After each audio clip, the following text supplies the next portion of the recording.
그럼 주보를 보시면 그 예배 절기에 구약의 말씀이 창세기 12장 1절부터 이렇게 4절 돼가 있죠. 그리고 오늘 이제 로마서 읽은 말씀도 아브라함이 나옵니다. 그래서 사순절 두 번째 주일에 우리가 만나는 사람은 바로 이 아브라함입니다. 아브라함은 믿음의 시작을 열었던 아주 중요한 사람입니다. 창세기 12장을 보시면 어느 날 하나님께서 아브라함을 불러서 명령을 하십니다. 그 12장 1절을 보면 너는 너의 고향과 친척과 아버지의 집을 떠나 내가 네게 보여줄 땅으로 가라, 이렇게 이제 명령을 하십니다. 그럼 우리 지도를 한번 보시면 여기가 이제 우르가 여기에 있죠. 우르. 이게 과거의 당시의 해안선입니다. 우르는 바로 바닷가. 그러니까 티그리스강, 유브라데강 요 이제 끝에 있죠. 자, 여기다가 그 아브라함의 아버지 데라가 뭔 일인지는 모르지만 가족을 데리고 하란으로 이주를 했습니다. 그래서 지금 현재 창세기 12장은 아브라함이 하란에서 살고 있는 거예요. 거기서 살고 있을 때 하나님께서 이제 명령을 하셨습니다. 그러니까 갈대아 우르나 그 다음에 하란, 이곳은 다 살기가 좋은 땅입니다. 아브라함이 지금껏 살아온 땅이고, 그리고 앞으로도 거기서 살아갈 땅입니다. 보신 대로 유브라테스 강과 티그리스 강 사이에 있었고, 그 땅은 고대 비옥한 초승달 지역, 그래서 굉장히 번화한 그런 마을들입니다. 자, 이런 삶의 터전을 떠난다는 것은 아마 아브라함 생전에 한 번도 생각하지 못했을 겁니다. 사실 우리 사람은 인생에 큰 전환점이 있기 전까지는 그저 일상의 삶을 성실하게 살아갈 뿐일 겁니다. 어쩌면 아브라함도 70이 넘도록 그저 평범한 삶, 아니면 평범하지만 특별히 의미 없는 삶을 살았을지도 모릅니다. 그런데 75세나 된 노인 아브라함이 하나님의 명령에 순종을 해서 길을 떠납니다.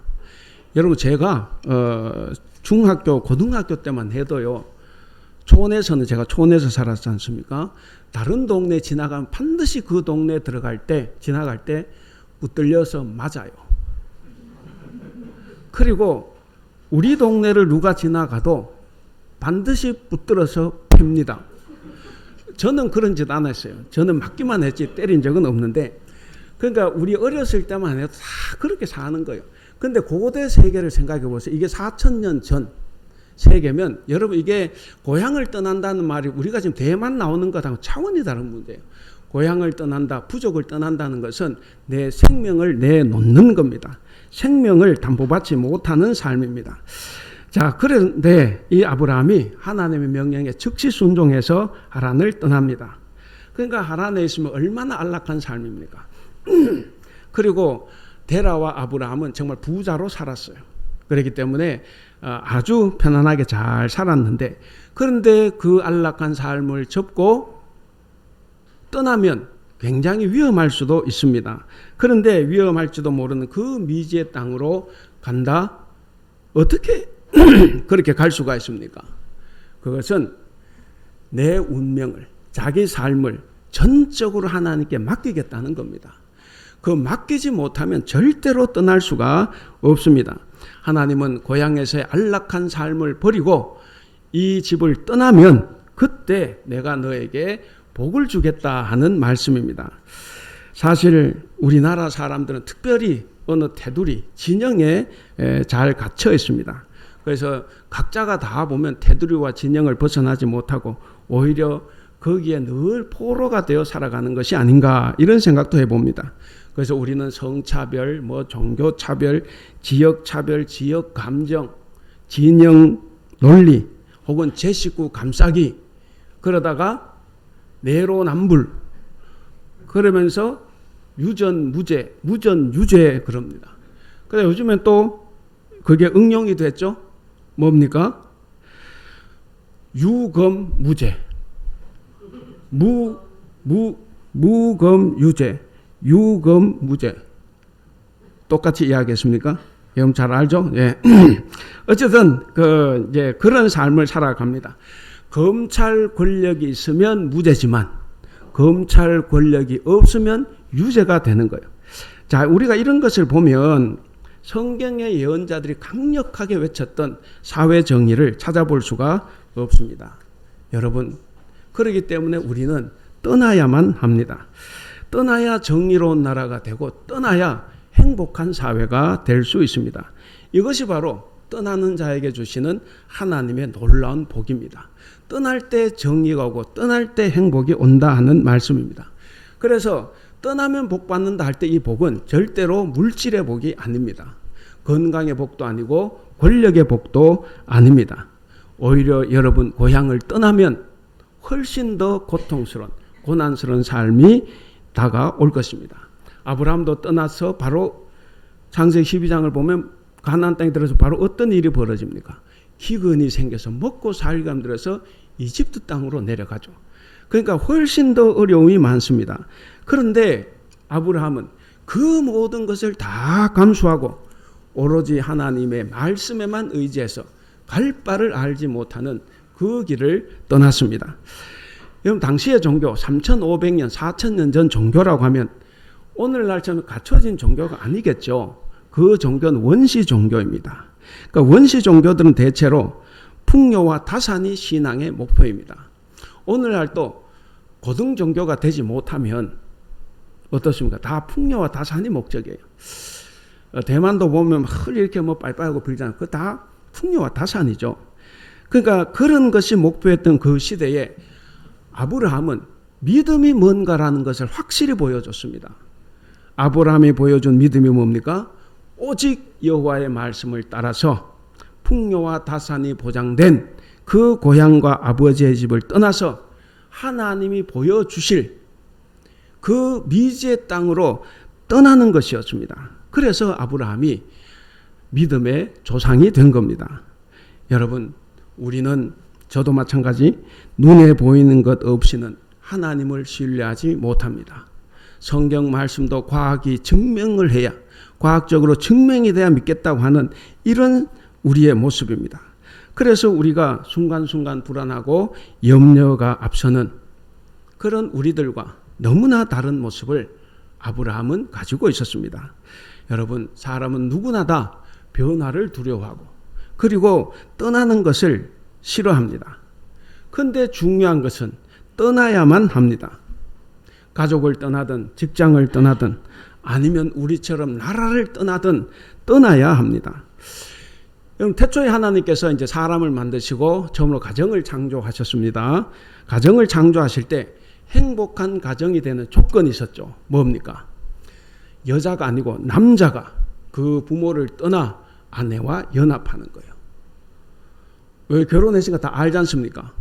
남편이 엄마를 못 떠나서 고부간에 갈등이 일어나죠. 그래서 성경은 남자가 집을 떠나라 하는 거예요. 자, 또한 세상 모든 민족에게 복의 근원이 되도록 부르신 아브라함에게도 조건이 있었습니다. 뭡니까? 그것은 바로 떠나는 거였어요. 고향과 친척과 아버집을 떠나는 겁니다. 행복하고 안락한 삶의 근원이 되는 고향과 친척들이 사는 갈대아 우르, 그리고 하란에서 아버지와 행복하게 살았는데 그 하란에서의 삶을 다 떠나야 합니다. 최종적으로는 그가 떠남으로써 나라도 떠나고 자기 민족도 떠났습니다. 그래서 우리는 아브라함을 지금도 존경하고 칭송을 합니다. 그래서 그가 바로 믿음의 조상이 된 겁니다. 우리도 마찬가지로 떠나야만 합니다. 자, 성경은 12장 4절에 보면 아브라함은 주께서 말씀하신 대로 떠났다 이렇게 간단하게 표현을 합니다. 여러분, 아까도 말씀드린 것처럼 성경은 간단하게 표현했지만 낯선 환경을 향해서 떠나는 아브라함의 마음은 심히 두렵고 무거웠을 겁니다. 그렇지 않겠습니까? 상노인이지 않습니까? 이 선택의 결과가 화가 될지 복이 될지 아무도 알지 못합니다. 오늘날 우리 어떻습니까? 힘겨운 오늘을 버텨내며 내일 앞에 선 우리 얼마나 불안할 수 있습니까? 바로 그런 환경과 이 아브라함의 환경이 비슷하다라고 볼 수가 있습니다. 그래서 우리도 마찬가지입니다. 아브라함처럼 내일 무슨 일이 어떻게 일어날지 우리는 알지 못합니다.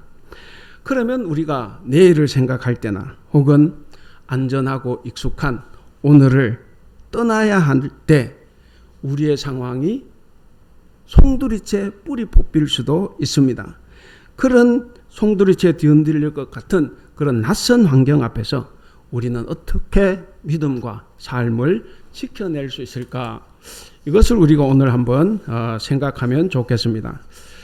자, 어떻게 우리가 우리의 믿음과 삶을 지켜낼 수 있을까? 여기에 대한 답은 바로 두려움을 가지고 있었지만 과감하게 떠났던 아브라함에게서 찾을 수가 있습니다. 바울은 이제 오늘 이 본문을, 이 아브라함의 이야기를 이제 로마서 4장에서 이제 가지고 온 거예요. 그래서 바울은 이 본문의 아브라함 이야기를 신학적으로 다시 해석을 하는 거죠. 이유가 있습니다. 바울이 살았을 때 사람들, 바울은 율법을 강조하는 유대인들과 함께 살았습니다. 그들과 늘 대립이 되어 있었어요. 유대인들은 어떻습니까? 유대인들은 하나님의 율법을 지켜야만 하나님의 백성이 된다라는 것을 강조했습니다. 그런데 유대교에서 기독교로 개정했던, 그러니까 기독교인이 된 유대인들도 생각은 똑같아요. 이 사람들도 예수님을 믿어야 구원을 얻는다라는 것을 받아들이면서 동시에 율법도 지켜야 된다. 이렇게 이제 믿고, 그래서 늘 교회 안에 이제 분란을 일으켰죠. 근데 바울은 어떻습니까? 바울은 예수님 이후로 율법 준수가 더 이상 구원의 절대 조건이 될 수 없다라고 말을 했습니다. 자, 그래서 왜 그런지를 증명하기 위해서 오늘 이 창세기 12장에 나오는 아브라함의 이야기를 꺼내 든 겁니다. 그러면 바울이 말하는 이 아브라함의 믿음을 통해서 우리는 어떻게 이 혼란하고 어려운 삶 가운데서 우리의 믿음과 삶을 지켜낼 수 있을까 하는 것을 세 가지로 한번 살펴보면서 은혜를 나누고자 합니다. 자, 먼저 우리는 삶과 믿음을 지키기 위해서 아브라함은 행위가 아니라 믿음으로 의롭게 되었다는 것을 꼭 알아야 합니다. 자, 바울이 3절에서 이렇게 말하죠. 우리 3절 같이 한번 읽어볼까요? 3절 시작. 성경이 무엇을 말하느냐? 아브라함이 하나님을 믿음에 그것이 그에게 의로 여겨진 바 되었느니라. 그러니까 이신칭의의 복음을 이야기하고 있죠. 믿음에 그것을 의로 여겼다. 이렇게 이제 말씀을 합니다. 그러니까 바울은 여기서 아브라함의 의가 절대로 행위에 있지 않다. 율법을 지킨 행위에 있지 않다는 점을 부각시키고 있습니다. 아까 말씀드린 것처럼 당시 유대인들은 아브라함이 하나님께 의롭다함을 받은 것은 뭐냐? 그의 행위 때문이다. 율법을 지킨 행위 때문이다라고 이제 주장을 했습니다. 아브라함이 하나님을 진실하게 경외하고 하나님의 말씀을 순종하는 그 행위로 구원을 얻었다. 이렇게 이제 유대인들이 생각을 했습니다. 혹시 우리의 생각과 비슷합니까? 그러면 잘 들어야 됩니다. 근데 바울은 어떻게 이야기합니까? 바울은 의가 인간의 공로로 이루어진다고 믿었던 당시 유대인들의 생각과는 정반대 생각을 합니다. 바로 의의 획득은 행위가 아니라 믿음으로서만 가능하다라는 것을 이 3절을 통해서 말을 한 거예요. 그래서 아브라함의 의는 뭐냐 하면 그가 오직 하나님을 믿었다라고 하는 그 사실 하나에 있는 겁니다. 우리의 믿음의 의는 바로 하나님의 은혜로만 가능합니다. 저와 여러분이 지금 이 자리에 있는 것은 하나님의 은혜였습니다. 우리 창세기 15장 6절 같이 한번 읽어보겠습니다. 창세기 15장 6절 시작. 아브라함이 하나님을 믿으니 하나님께서 그를 의로 여기셨다. 자, 여기서 중요한 것이 뭡니까? 중요한 것이 있어요. 15장 6절에서 의로 이제 여겨졌다 그랬지 않습니까? 요 상황이 아브라함이 할례 받기 전입니다. 여러분 창세기 15장을 펴 계시면 15장 전에 할례가 나옵니까? 뒤에 할례가 나옵니까? 예, 뒤에 17장에서 이제 할례를 받아요. 그러니까 할례 받기 전에 아브라함이 믿음으로써 의롭게 됐다. 저는 이 바울이 정말로 뛰어난 사람이라고 생각을 합니다. 그래서 하나님께서 바울을 선택했다고 봅니다. 여러분, 유대인에게 가장 중요한 율법 행위 중에 하나가 뭐냐면 할례예요. 할례를 받아야 의롭게 된다는 것이 그들의 강력한 주장입니다. 그런데 아브라함은 할례 받기 전에 의롭다 칭함을 받았습니다. 그런데 더 중요한 것, 아브라함 때는 아직 율법이 없어요. 율법은 언제 생깁니까? 적어도 아브라함이 죽고 800년 뒤에 모세가 출애굽을 하죠. 출애굽을 하고 시내산에서 율법을 받습니다. 그러니까 적어도 800년 후에 모세가 받은 거죠. 따라서 아브라함은 율법이 있기도 전에, 그리고 나중에 율법의 핵심이 되는 할례도 행하기 전에 그는 단순히 하나님을 믿은 그 이유 하나만으로 하나님께 의롭다고 인정을 받았습니다. 여러분, 아브라함이 의롭게 된 것은 그의 경건한 삶, 경건한 성품 때문에 된 것이 아닙니다. 오히려 경건하지 않는 자를 의롭다고 여겨주시는 그 하나님을 믿었기 때문에 하나님께서 그를 의로 여겨주셨습니다. 우리 5절 같이 한번 읽겠습니다. 시작. 이를 아니할지라도 경건하지 아니한 자를 의롭다 하시는 이를 믿는 자에게는 그의 믿음을 의로 여기시나니. 예, 이를 아니할지라도, 이 말은 생업을 안 했다가 아니라 율법을 지키는 중상, 그 일이 없더라도 뭡니까? 경건하지 아니한 자를 의롭게 하시는 하나님을 믿는 것, 그게 이제 의다 하는 거죠. 사랑하는 우리 성도 여러분, 우리가 교회에 다닌다고 해서 다 성도가 되는 것은 아닙니다. 우리가 하나님을 믿는다고 해서 다 올바른 성도는 아닙니다. 진정한 성도는 뭐냐? 우리가 믿는 하나님은 경건한 자를 불러서 의인이 되게 하시는 분이 아니라 경건하지 아니한 자를 불러서 의인이 되게 하시는 것을 믿는 자, 그가 바로 참다운 성도입니다. 하나님은 잘못된 우리를 스스로 고치고 고쳐서 경건하게 된 다음에 우리를 의인으로 만드는, 의롭다 하시는 분이 아닙니다. 하나님은 우리의 모습이 어떻든지 간에 우리의 모습 있는 그대로를 보시고 우리를 의롭다고 여겨주십니다. 그래서 저와 여러분이 지금 이 자리에 있는 겁니다. 사랑하는 우리 성도 여러분, 낯선 환경 앞에서 두려움이 우리를 엄습할 때 여러분이 있는 모습 그대로를 인정해 주시는 우리 하나님을 온전히 그리고 올바르게 믿음으로써 진정 의롭다고 하는 것을 인정받을 수 있는 여러분들이 다 될 수 있기를 바랍니다. 자, 두 번째입니다.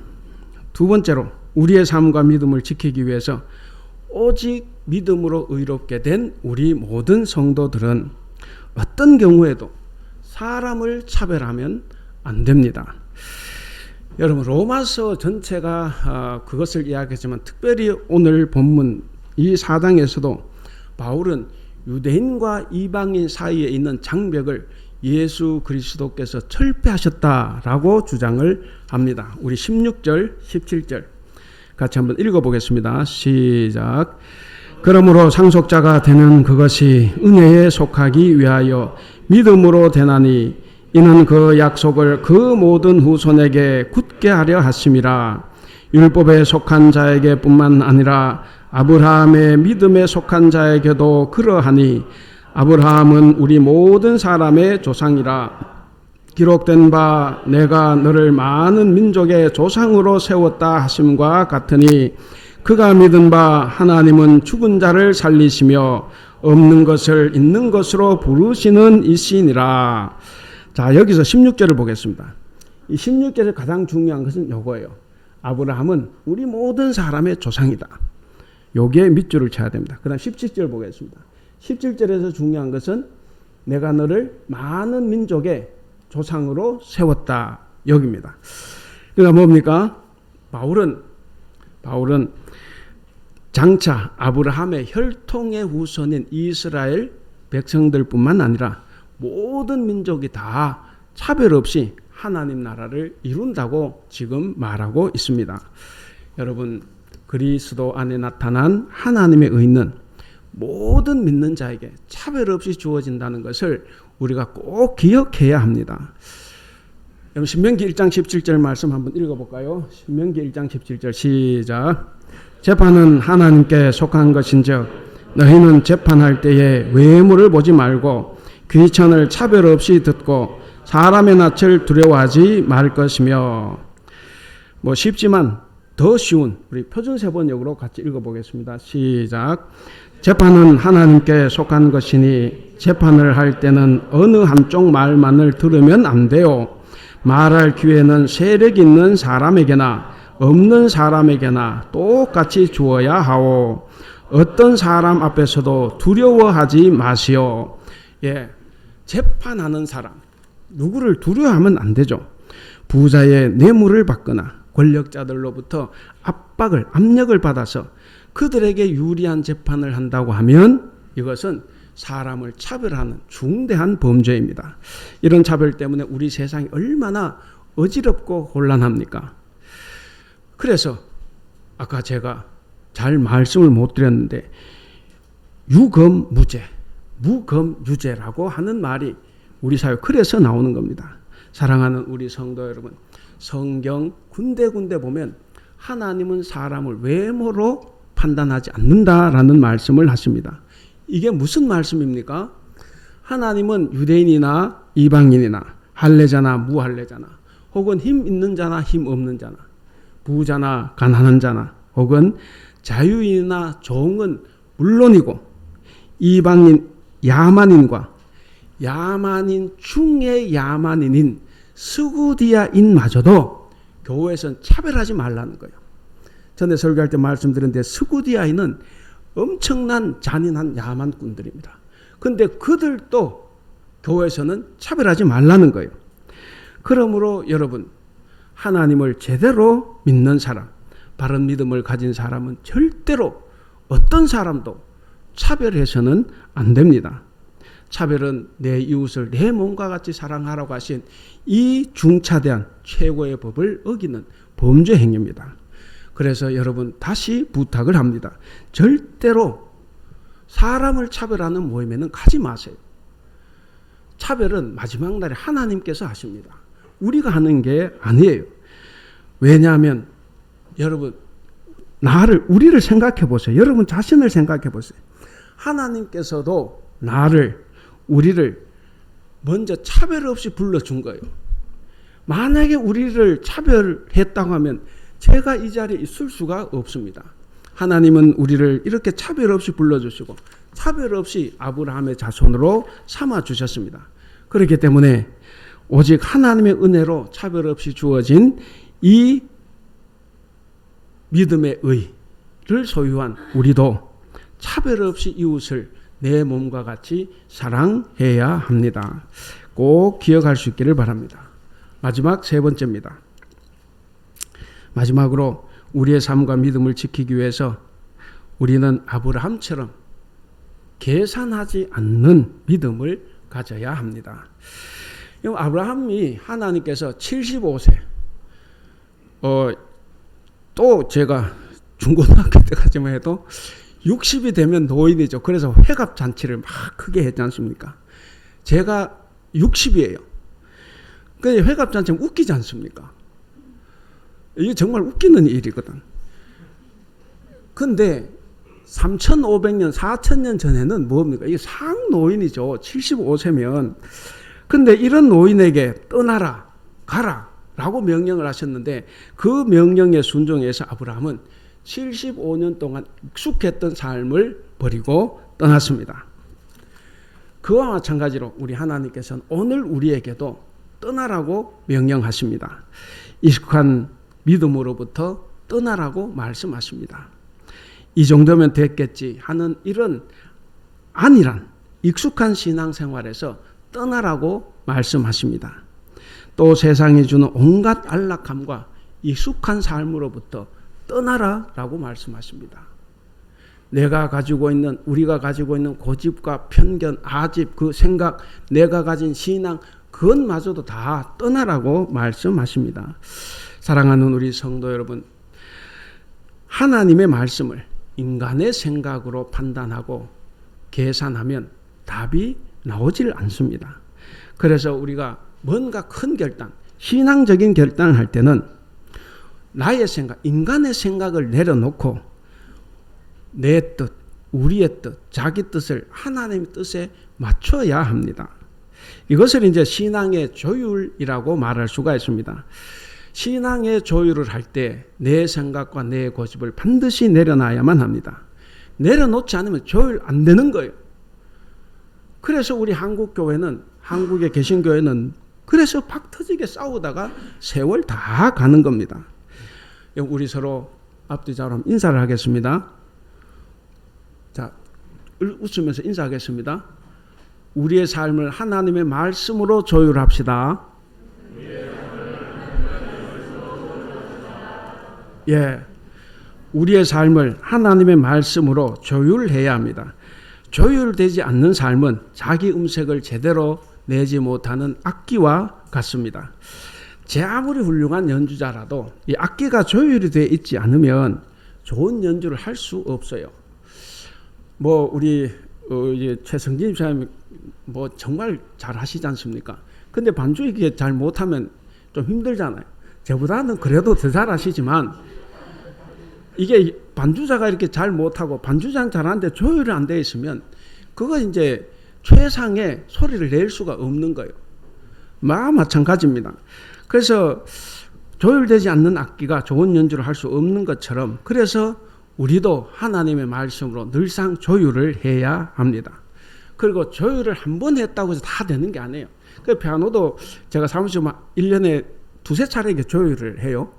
꾸준히 조율을 해야 되는 거죠. 꾸준히 조율을 해야 됩니다. 그것처럼 우리도 하나님의 말씀으로 꾸준히 우리를 조율해야 합니다. 그래서 쪼기도 하고 좀 풀기도 하고 혹은 줄이 달라졌으면 갈아 넣기도 해야 됩니다. 그렇게 조율이 됐을 때 좋은 연주자를 만나면 최상의 소리를 낼 수 있는 겁니다. 하나님은 바로 우리 인생을 연주하는 연주자이십니다. 하나님은 우리를 통해 아름답게 연주하시고 그리고 그 연주를 통해 세상 많은 사람들이 주께로 돌아오고 그리고 주 안에서 즐겁게 살아가기를 원하십니다. 하나님께 울리는 잘 조율된 악기는 바로 계산하지 않는 신앙입니다. 그래서 여러분 우리가 버려야 할 신앙은 뭡니까? 이 계산적인 신앙입니다. 조율되지 않는 성도의 특징은 뭡니까? 그 특징은 계산적인 사람이라는 겁니다. 예수님의 제자들이 그랬습니다. 예수님이 돌아가시기 위해서 예루살렘으로 가시는 그 길에서도 누가 높은가를 계산을 합니다. 누구 편에 서는 것이 좋은가를 다 계산을 해요. 가룟 유다가 대표적이지 않습니까? 계산을 딱 해보니까 예수님을 팔아먹는 게 훨씬 더 이득입니다. 그래서 예수님을 팔아넘겼습니다. 여러분, 우리도 계산적일 때가 상당히 많습니다. 저를 포함해서 하는 이야기입니다. 정말 계산을 많이 해요. 그러다 보니까 할 수 없는 일이 우리에겐 너무 많아요. 그래서 우리가 교회를 다녀도 헌금도 11조도 한번 제대로 못합니다. 교회 봉사도 제대로 못해요. 내가 하고 싶을 때 생각나면 하고 세상에서는 가난한 이웃을 돌아보며 돕고 섬기하는데 그 일도 우리는 하지 못합니다. 여러분, 예수님 발에 향유를 부었던 그 여인을 한번 생각해 보십시오. 그 여인이 자기의 미래 삶을 생각했다고 하면, 그 미래를 계산했다고 하면 절대로 향유를 붓지 못했을 거예요. 여러분, 이제부터 우리의 잘못된 신앙을 조율해 갑시다. 우리의 뜻을 하나님 뜻에 맞추는 이 신앙의 조율을 통해서 계산하지 않고 주님을 믿고 그 뜻에 단순히 순종하는 저와 여러분이 되기를 바랍니다.